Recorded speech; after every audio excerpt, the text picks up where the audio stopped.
श्री विश्राम सागर कथा। गुरु बैठे अरु ज्योतिषी, देव मित्र बड़राज, इन्हें भेंट बिन जो मिले, होए न पूर्ण काज। गुरु वैद्य ज्योतिषी, देव का मित्र और राजा से जो बिना भेंट दिए मिलते हैं, उनका काम पूरा होता नहीं है। इसलिए भगवान ने संते गुरु को, वैद्य को, मित्र को, राजा को, जाओ तो कुछ उपहार ले जाओ, क्योंकि ये शासन प्रशासन से भी ऊपर ये वो थे। इनसे यदि अपन बना के प्रेम चलेंगे, भेंट सम्मान देंगे, तो अपना भला ही होगा। आज्ञा मांगी कीने जीवनारा, सटरस व्यंजन विविध प्रकारा, सुवर्ण थार परसि धरि दीना, हरि अर्पि मुनि भोजन कीना। मुनि की आज्ञा पाकर सुंदरी ने नाना प्रकार के स्वादिष्ट भोजन बनाए और सोने के थाल में परोस कर मुनि के आगे रखा। नारद जी ने भगवान का भोग लगाकर भोजन किया। आचमन करी आसन जब आए, द्विज सुंदरी ते वचन सुनाए, गुरु दीक्षा मोहि देहु दिवाई, जाते तब संगति होई जाई। मुनि जब आचमन करके अपने आसन पर विराजमान हुए, तब ब्राह्मण ने सुंदरी से कहा कि मुझे भी गुरु दीक्षा दिला दो, जिससे तुम्हारा हमारा सत्संग हो जाए। सुंदरी आय कही गुरु पासा, इन्होंने की जय हरिदासा, दे प्रभु तब गोला कर जोरी, पूर्वहु प्रभु अभिलाषा मोरी। सुंदरी ने गुरु के पास जाकर विनती की, हे नाथ, इन्हें भी हरिदास बना दीजिए। ब्राह्मण भी हाथ जोड़कर बोला, हे प्रभु, मेरी अभिलाषा पूरी कर दीजिए। एक ब्राह्मणी थे, तो कोई बहुत दान जब पूजा पाठ करते थे, पर उन्हें जो मन में आता वो करते, गुरु या सत्संग नहीं करते थे, गुरु भी नहीं थे। तो नारद जी ने एक बार उन्हें प्रमाण दे के समझा, तो पत्नी ने तो दीक्षा ले ली, पर पति रह गए।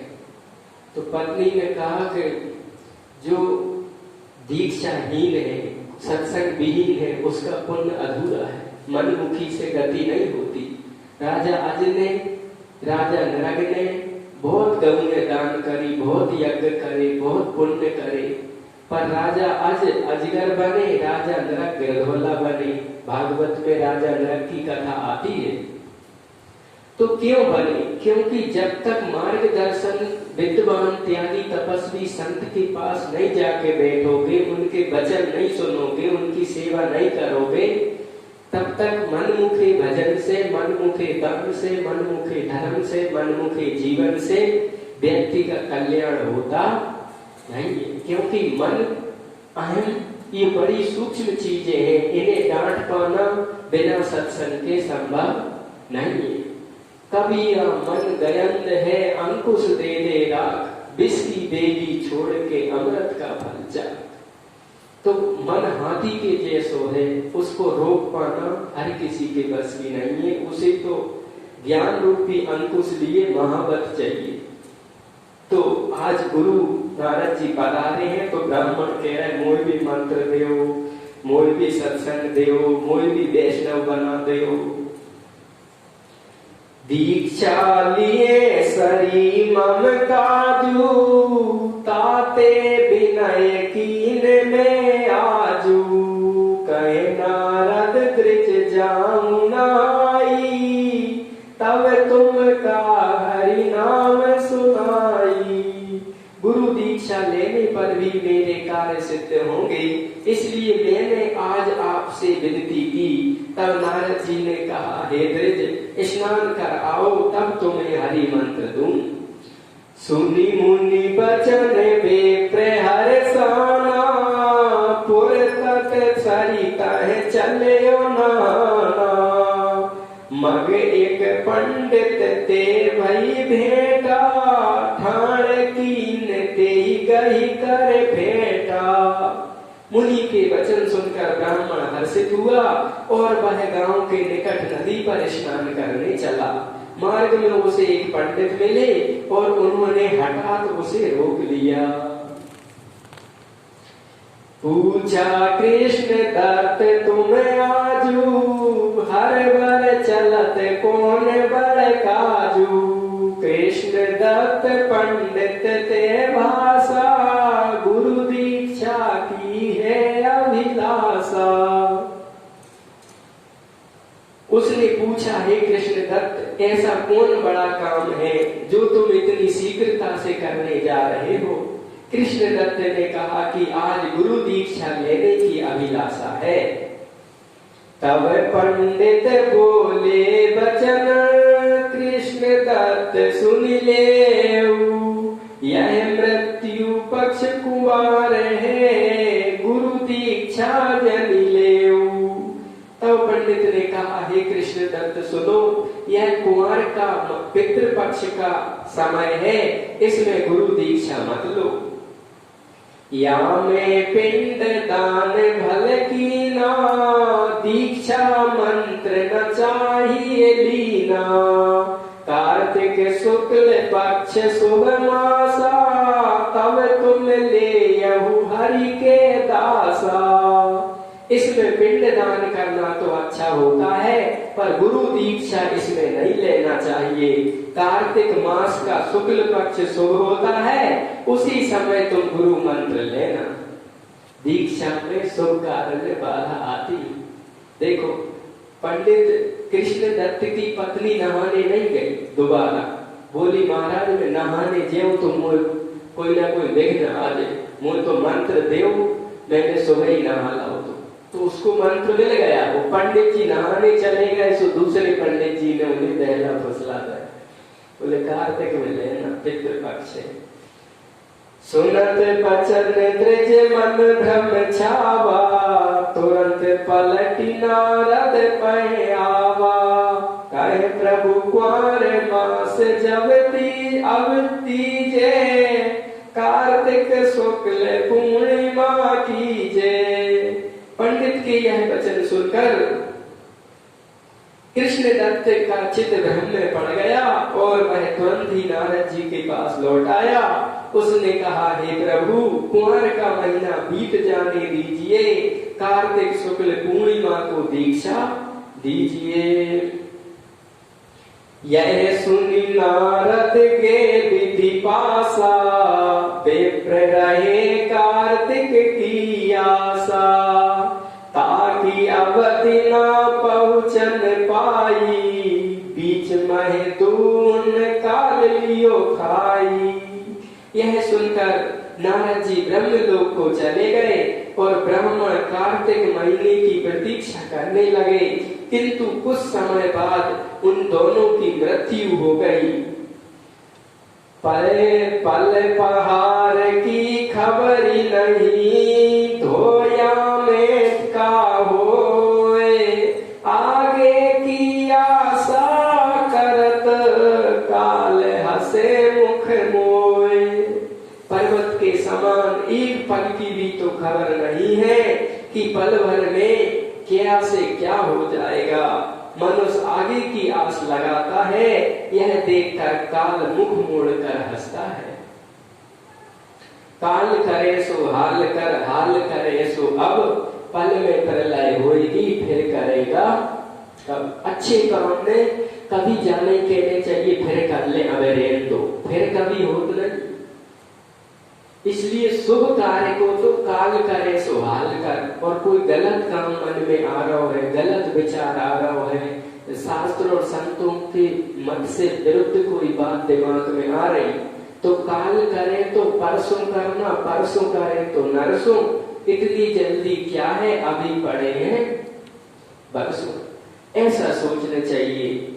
पल से पल में क्या हो जाए, पल से पल में क्या हो जाए, मिट्टी बने शरीर का कोई पता नहीं, तकदीर का कोई पता नहीं, तकदीर का पता नहीं, तकदीर का कोई पता नहीं, तकदीर का।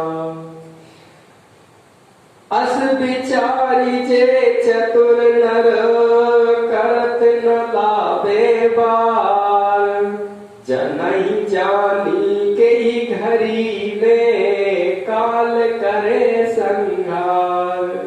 ऐसा विचार कर चतुर नर शुभ कार्यों में विलंब नहीं करते, न मालूम किस समय कैसी घटना घट जाए।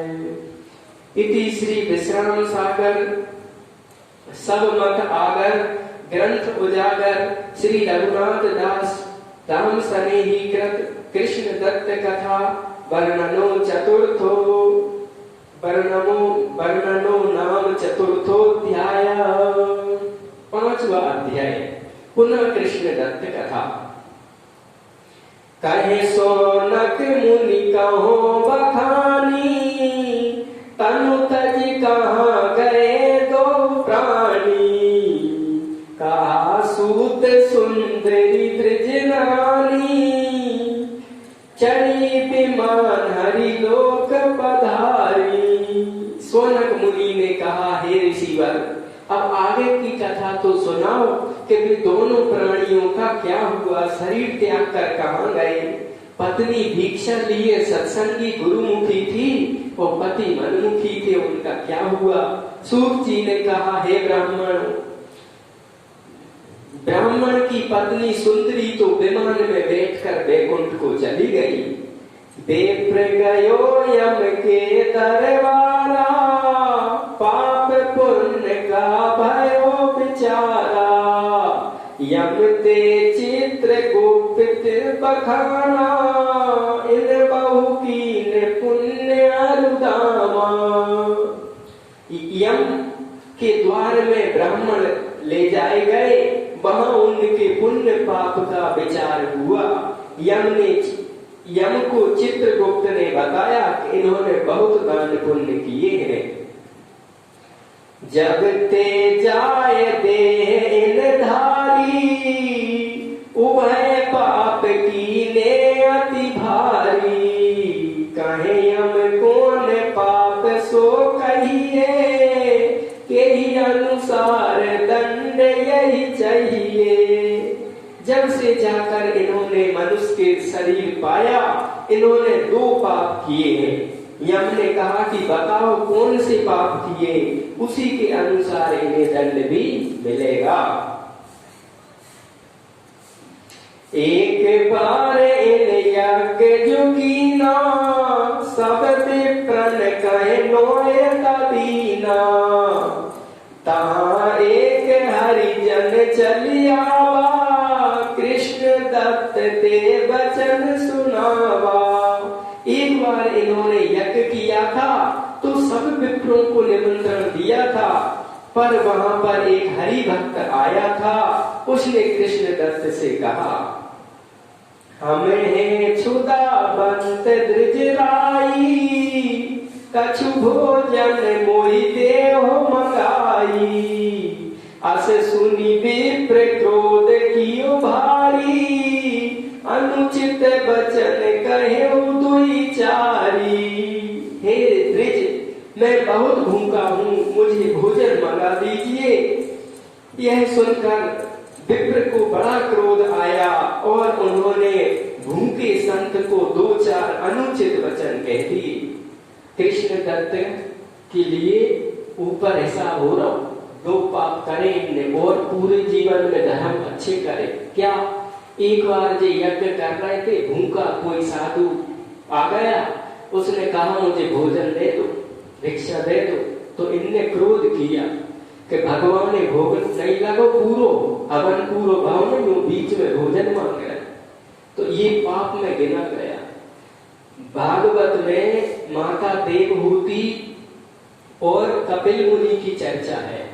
तो कपिल मुनि माता देवहूति से कह रही कि हे माता, जो व्यक्ति मंदिर को, तीर्थ को और पूजा पाठ को बड़ी मानता है और जीवों में मैं जो बसा हूं, सब जीवों में जो मेरी सत्ता, मेरी चेतना, मेरे को नहीं देखता, वो व्यक्ति अभी माने नया नया